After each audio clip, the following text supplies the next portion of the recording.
We're going to kick off the conversion show today with Jon MacDonald, a former guest. And I'm really happy to have Jon today because wanted to celebrate his new book, Behind the Click.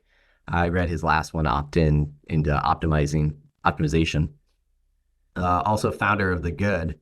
And today we are talking about consumer psychology. And so welcome, Jon, to the show. Hey, thanks for having me again. Great to be back. the you know I was excited to talk about consumer psychology because it's what we've been talking about a lot lately. Would you like to share? Let's hear about the book real quick. Let's hear Yeah. about why you wrote it and what you're covering in it. Well, Behind the Click is about the psychological principles behind the shortcuts that our brains take to make decisions every day and how the different elements of your company's digital experience either guide customers towards that purchase or sends them running to a competitor. And so understanding all of these, I think, what has happened is I've been in the CRO industry for 15 years now. The Good just turned 15 in April. And, the more work that we've done to optimize conversion rates, the more we've realized that to make real lasting gains, you have to pull way further back on the customer experience than just conversion. And that was kind of a light bulb moment for this book, right? So many factors affect your conversions. And it starts way before a customer even begins to start thinking about purchasing from you, right? Well, as they're doing their research, they have a need. So every element of your website tells the customer something about what they do or do not want with or to buy from you, right? It's one of those things where if you have to understand in order to be effective, what's going on in the minds of your site visitors. I often refer to the Amazon experience. Mm, And why do I refer to the Amazon experience? It's because they've been customer centric from day one, yeah. and they've truly understood the needs of their consumers and have delivered. And so as we kind of step back, and I know I love whenever I see Jon post stuff on LinkedIn.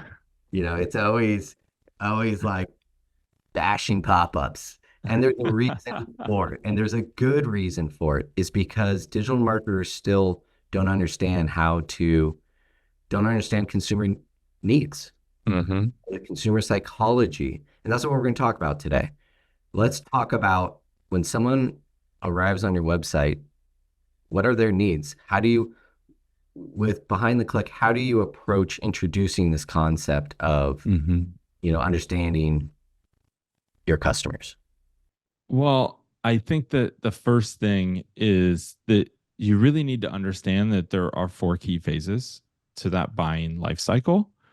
And if you can understand what's going on in each of those four phases, then you will be able to convert at a much higher level when the consumer gets there.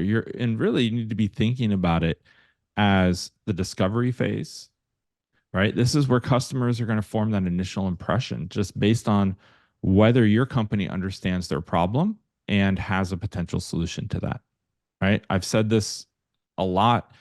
Consumers are only at your site for two reasons. It's to understand if you can help solve their pain or need, and if you can, to convert as quickly and easily as possible. And so, really, this discovery is that first step. Do they think, is there a scent trail? Do they think that you can help them to solve that pain or need? They may not be sure. They haven't decided if you can, but is there some hint there that they think they can? And that's really the first step, is understanding what's going through somebody's mind at that stage. What we've been really working through these last few years, and congratulations on 15 years, by the way. Yeah. Thank you. Yeah. For going 14 years with Justuno, and understanding Jon and I have been fighting this good fight for conversion for combined nearly 30 years. And as I reflect back these last couple of years, I feel like there's been a momentum shift of sorts. With customer acquisition costs increasing, we're seeing marketers focus on the website experience. We're hearing Shopify talk about the highest converting checkout. Yeah. So people are recognizing that, it's harder to get traffic to their site. It's more expensive. They Mhm. can focus on retention, on lifecycle marketing. As we talk about these phases and we talk about discovery, I feel like we're in the infancy of understanding the customer experience on site, Mhm. the consumer psychology, and their needs. Presently and historically, pop-ups have been used to give a discount. Yeah. Someone arrives on your website and you give them a discount. What I'd like to talk about today is alternatives, which is, what the view now is we understand lead capture is critical to the Mhm. funnel, along with first and zero party data. The um, lead capture and sales is two buckets I like to kind of look at it as. Yeah. Focus on lead capture. You're looking to capture an email, whatever. But when that visitor returns the second time, the third time, the fourth time, Mhm. understanding that time to purchase, Yeah. why are they not purchasing? That aspect is where Amazon has nailed it with, you know, why do people abandon carts? It's still because of shipping. Um, why else do people not make purchases? Is it communicated returns? Understanding why people Mhm. leave a website to go to Amazon. That's the other. I don't know if you cover that at all. Is like understanding why people will leave your website. Right. At each step, right? And each of these four steps, there are reasons why people would desert. And it all really, again, comes back to psychology. It comes back to needing to understand what's going on through their heads at each step. So, yeah. I would say so. How do they do that? Is it the four Mhm. steps? Well, I think the four steps is the first thing to be keeping in mind here is that if you look at it like a funnel, right? Each of these steps helps people get further down that funnel. Okay. And so while somebody in that discovery phase might just be forming the initial impression, the next phase is that information gathering phase. This is the point of that digital journey where customers move beyond thinking, well, this might be what I'm looking for. They might be able to help me to really kind of digging into the details. Right. This is where they're going to move beyond that casual window shopping and start really moving into a purchasing decision. Okay. So again, moving further down the funnel. And if you understand what people are going through at each step here, you can help them guide further down the funnel. Okay. So traditional conversion optimization will focus on different steps of that journey. But typically, what they're thinking about is how do I get somebody to take an action, not the flip side of that, which is what are they thinking and how do I serve that? Right. So if you're thinking about pop ups, which you're right, it's a soapbox I stand on all the time. Um, and I've sadly kind of become known for that. But it is true that, you are interrupting somebody's process when you throw a pop up in front of them and it's disruptive instead of guiding folks or helping them through that journey, through the discovery, into the information gathering, then moving into that decision making and conversion phase, which is the third one. Well, pausing there in terms Mm-hmm. of, you know, again, it's this evolution of the pop-up Mm-hmm. where, now they're out of the box, simple out of the box at Klaviyo and at ESPs. But if you Mm-hmm. kind of like translate it to real world brick and mortar, people really appreciate when uh, uh, you walk into a store and a customer service agent walks up to you and says, "How can I help you today?" "Oh, Right. you're looking for baseball mitts. Oh, those are in the back corner over here. Mm-hmm. Can I answer any questions for you?" Oh, it's, that type of engagement to a visitor is really appreciated. And Yes. so how do we evolve the simple dumb pop-up to a tool that engages and converts? Well, I think you have said it really well, which is being helpful, right? And they're understanding a consumer is coming to the store.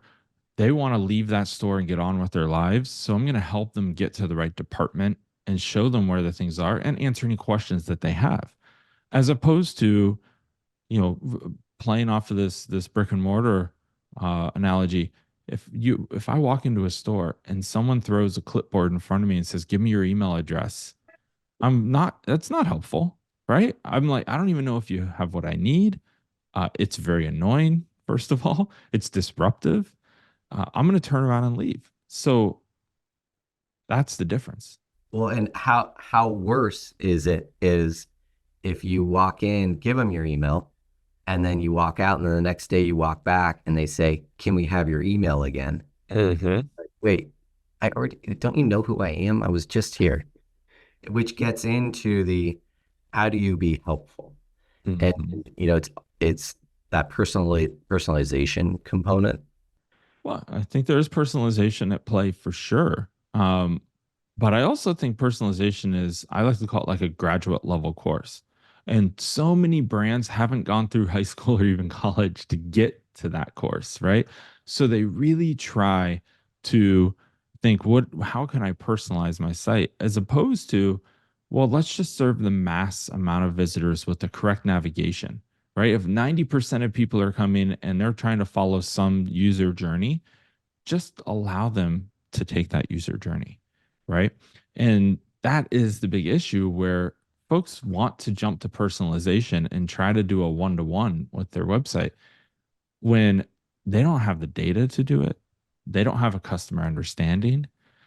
They haven't done their user testing, user research, and they certainly aren't considering what's happening in the heads of those consumers as they're coming to the site. So we often look at trying to understand what problems we're solving as a Mm-hmm. business.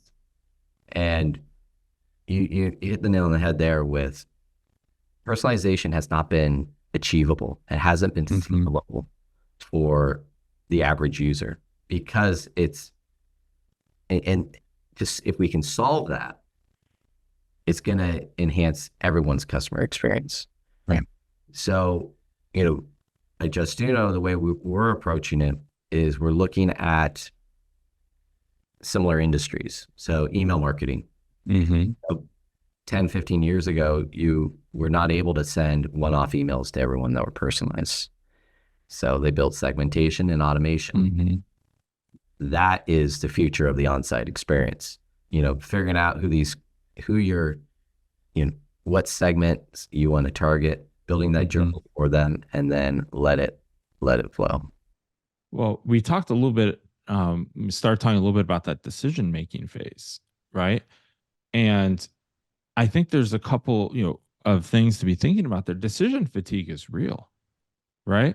You've got people who, you know, the more decisions that we make in a day, the more mentally drained we feel. And you've got people coming to your site that have lives. They've been making decisions all day, and you're asking them to come and to make more decisions.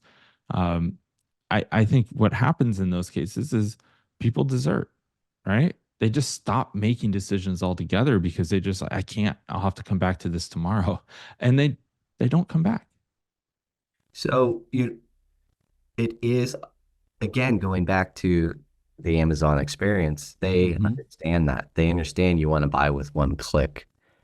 Um, as we look at work that Shopify is doing with their Shop Pay, they're trying to replicate that.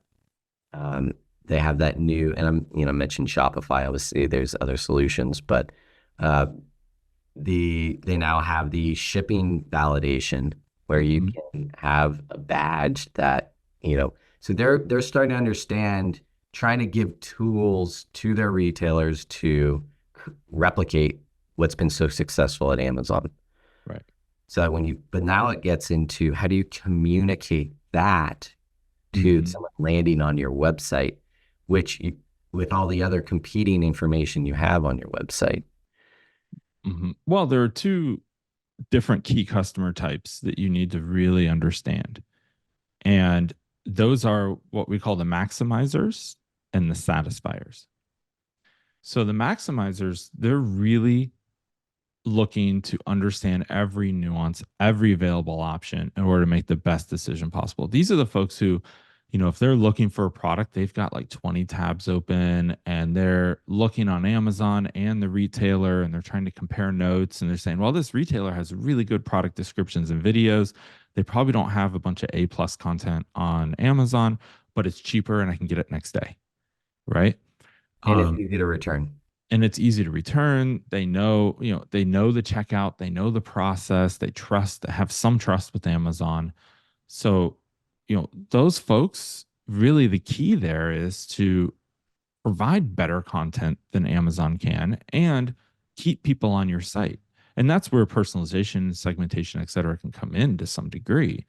Um, but on the flip of that, you have the satisfiers. And these folks are just customers who are content to find a really good solution to their problem and they don't need to continue their search.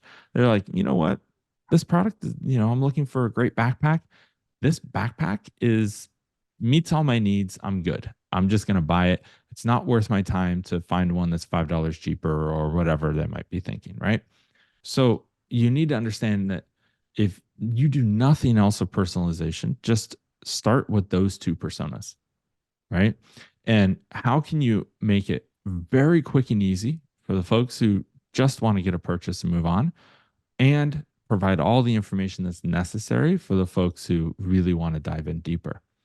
And it's harder than it sounds, but Amazon does a really good job at that by two things. One is, as you said, one click shopping for those people who just want to get it done. And they do a really good job of not overwhelming you with too much information. Now you can have A plus pages and really add a bunch of content if you want, or you get to that sales level where they let you have A plus pages, I should say. But also they meet the needs of the maximizers by having selection, right? They know that they need to have 1,000 different backpacks up there because somebody might want one in pink, someone might want one in black, who knows, right? And that's how they do it, is by having selection, not necessarily content. And so that's where brands can really compete, is having much better content.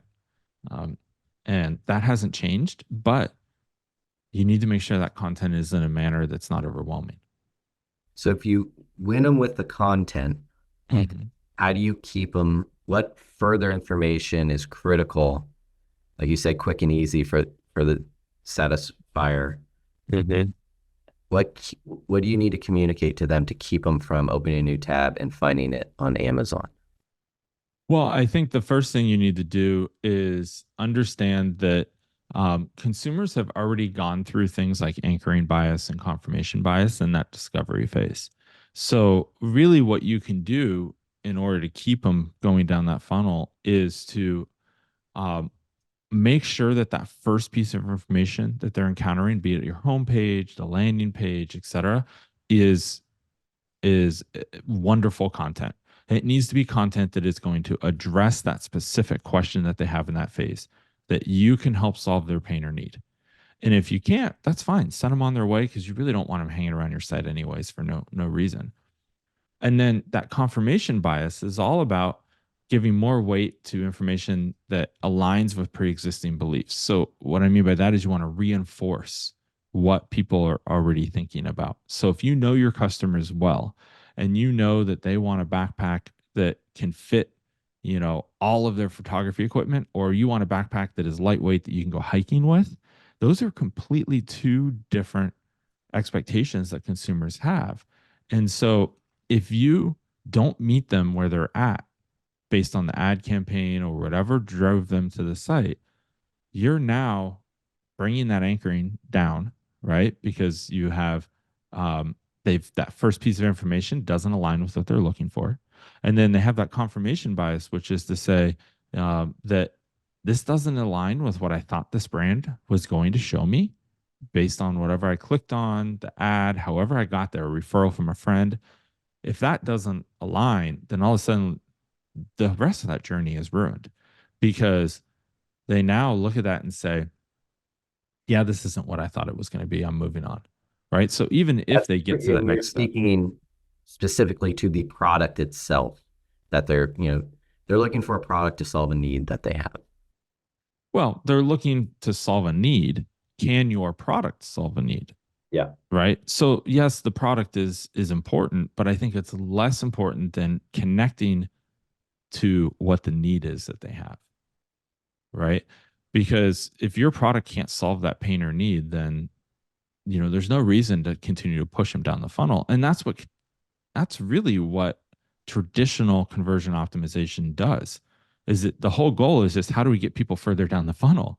It's not about how do we help people to really understand if they should take that next step down the funnel.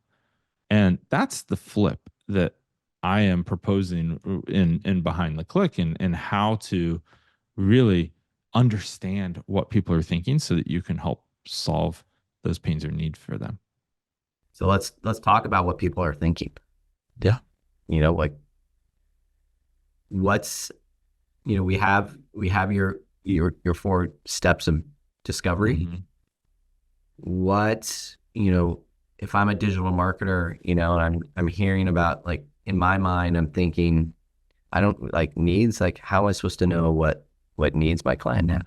All right, between the different ones, what do I do as a digital marketer right now? Other than let's order behind the click. Yeah. Let's fill our brains up. But what are they going to walk away from reading this book with what new knowledge? Well, the way that I try to outline it is each section of the book is one of those 4 steps in the digital journey. Okay. So we have discovery, information gathering, decision making, and post purchase. Right. And so I think post purchase is the one I haven't talked about yet. However, there's really questions that come up at each phase. And if you can address those questions, then you will win a customer, right? And or you might repel somebody who's not a good fit, which I argue is just as valuable, right? Because the last thing you want to do is force someone to sign up for your email list. And there's, most ESPs are charging per contact. So now you're just adding to your expense to send to somebody who's only going to mark you as spam or increase your unsubscribe rate. And it's just going to snowball and hurt the rest of your marketing.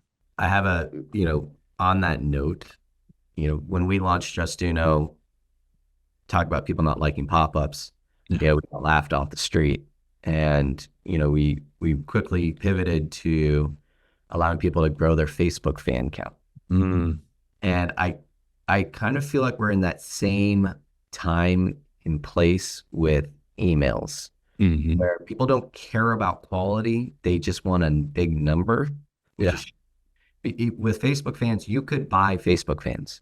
You literally could go buy them and show your boss, like, look at all these fans we got. Yeah. Of course, there'd be no interaction on your fan page, etc. So we're kind of in like I said, a similar place with that. And I'm really looking forward to getting beyond that and keep moving down this consumer psychology path. Yeah. Yeah.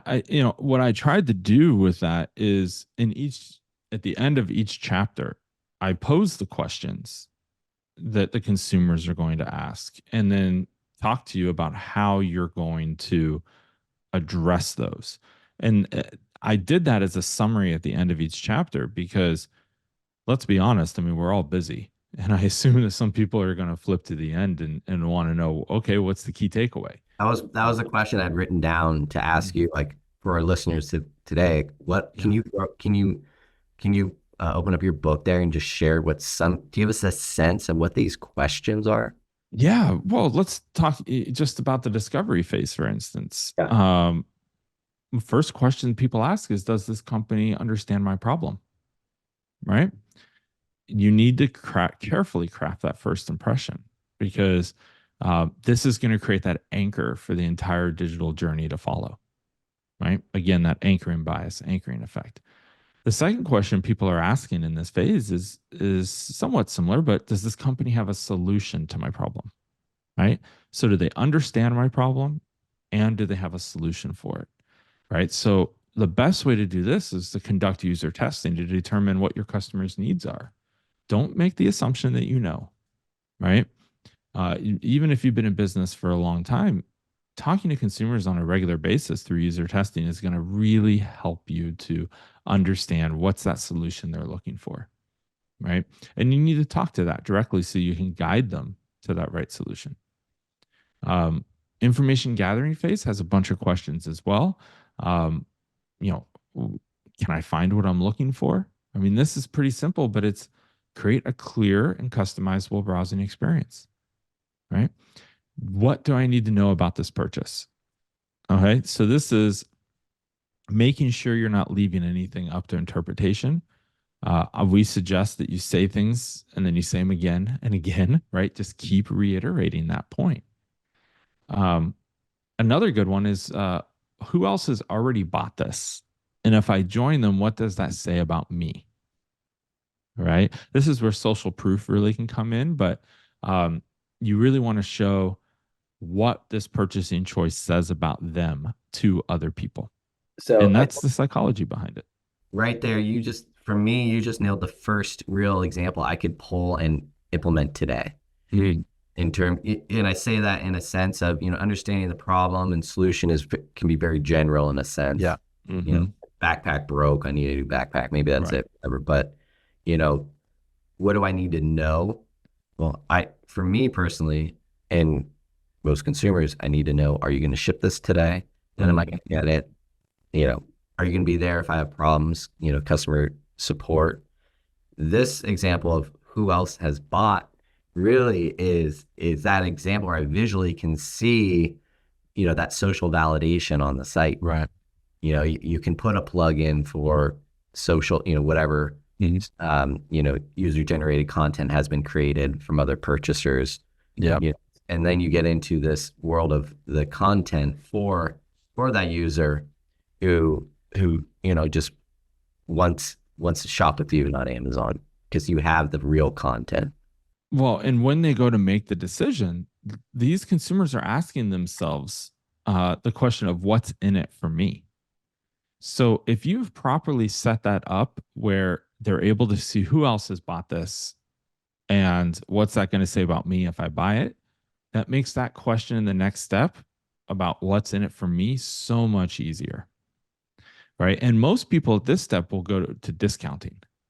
Right. They say, oh, we're going to have a sale or discount code, et cetera. And if I had another soapbox to stand on, discounting would be the thing I'd be yelling about because it devalues your brand. Right. Don't focus on taking dollars or percentages off. Offer more. Right. Think about what value can you add instead of subtracting. Free gift with purchase, et cetera. And there's this great effect called the IKEA effect that I talk about in the book. And the IKEA effect is that as a consumer, if you have a hand in forming the product, maybe that's building it, right? Like the IKEA effect of like putting your furniture together. But that can also be things like choose the right bundle for you, right? Here, you get a free gift with purchase. Choose which of these free gifts you'd like. Right? Maybe it's free shipping or extra warranty, or, there's a lot of stuff that you can think of here. It doesn't have to be a tangible product, right? Or you could offer a tangible product. Buy these shorts, you get free pair of socks. I don't know. Like it's based on your product, right? I've always been a huge fan of the free gift, or even on the email side, giveaways. When we used to run our snowboard shop, we would give away snowboards. Yeah. It's, as a retailer or even manufacturer, the cost of the goods, perceived value is so much higher than your actual cost when you're manufacturing it. So you're like doubling your marketing dollar value essentially without devaluing your brand. And you're making fans of your brand. Creates this really healthy community engagement value. And then on the sales side, you're looking at, discount is just a tool in your quiver. Sometimes people, previously, people would, Justin was founded on the fact that consumers would go leave your website, search for a coupon code, go to Retail Me Not, and it would cost a retailer, affiliate fees if they didn't lose the consumer. Now you have Honey, hitting them in the face in the browsers, so it's the real world. People, part of the consumer need is to at least feel like they're getting a deal. Right. And whether that's a free gift, or, you know, some people, not everyone cares about deals, but the one that I love is I care about shipping. And if you, you know, we know where you are, you know, we know that, you know, we can, with the snowboards, if you're within, you know, 300 miles of Sacramento, which the Bay Area was, we knew that for free, we could get the board, not for free, for ground shipping, we could get it to you next day. So you get free next day shipping. Yeah. If you're in California. Yeah. You know, it's that you know, being creative with your experience and your margins and your marketing dollars. Well, and I think that ties in next really well to a question around, if I'm wrong about this choice, what is the worst possible outcome that I could experience? And this is a question that people are thinking before they buy, right? And the whole solution here is to build trust. You know, you can make a guarantee, but the guarantee doesn't matter if you don't have trust. Right. So the trust kind of directory is what I feel like is needed for the digital marketers, like a list of all the ways you can build trust that they can pick from and present to their consumers. Yeah. You know, like I mentioned returns, Loop, Mother's Day. So purchased an Aurora frame, the digital. Nice. Yeah. You know, and they use Loop returns, which is you know, one of the many return softwares. But, you know, part of my question was like, is this, you know, if I have to return this, you know, what was the phrase you used? What's the worst that's going to happen? Or yeah. What's the worst that could happen? What's the worst that could happen? It's like, well, they use Loop, so I know like the return process won't be so bad. The worst case scenario, I'm gonna have to go down to the FedEx or the UPS. I mean, the worst outcome I could think of there is I send it to my mother, who isn't overly tech savvy. She can't figure out how to set it up. So are you offering some type of tech support for people who might not be very tech savvy? Right. So again, these are things that the brand might not always be thinking about, but the consumers are. And you got to talk to your consumers to understand these. I like to look at positive, you know, examples. There's everyone's business, no business is run smoothly, like perfectly. And I think both you and I agree that 100% of websites are not optimized to what they could be. Yeah. Always problems. Yeah. So, and, you know, digital marketers show up to their every day to work, or owners, whatever. You know, there's only so much you can do on your website. There's endless that you can do. But, you know, it's all about being inspired and plugging in, you know, one thing here, one thing there. I often reference this trampoline that I purchased for my kids. Is I did a lot of research. I was in the discovery phase. I had a problem. You know, we wanted a trampoline, but I didn't want a dangerous one. I want a solution that really was the safest. And then if I get it, how am I gonna build it? Whatever. And Spring Free Trampolines are based out of Australia. Okay.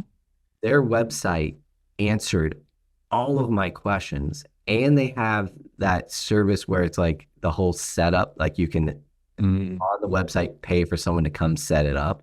Wow. I think, and then they have the videos on like they do such a good job understanding their consumers' needs and spoke to them. How did that work out post-purchase, right? Because I think that's something that there's always a lot of questions post-purchase as well. Post-purchase, so in the end, I bought a floor model and paid for them to deliver and set it up. There you go. That's awesome. But I think that I got a discount on it because it was a floor model. I mean, hey, here's the thing, because in post-purchase, people are asking, like, were my expectations met? Yeah. Right. And if they were, you need to, you know, make sure as a brand you're being proactive in communicating the good and the bad. Right. So yeah, this will take you 2 hours to set up. You should know that up front. Otherwise, you're going to have a bad taste in your mouth when you get it and you look at the instruction. You're like, oh, setup time's 2 hours. I don't have that time right now. Well, and Right. that's when even as we get older and with kids and we look at the value of Hmm. buying good products, Yeah. especially with kids and baby stuff. It's like if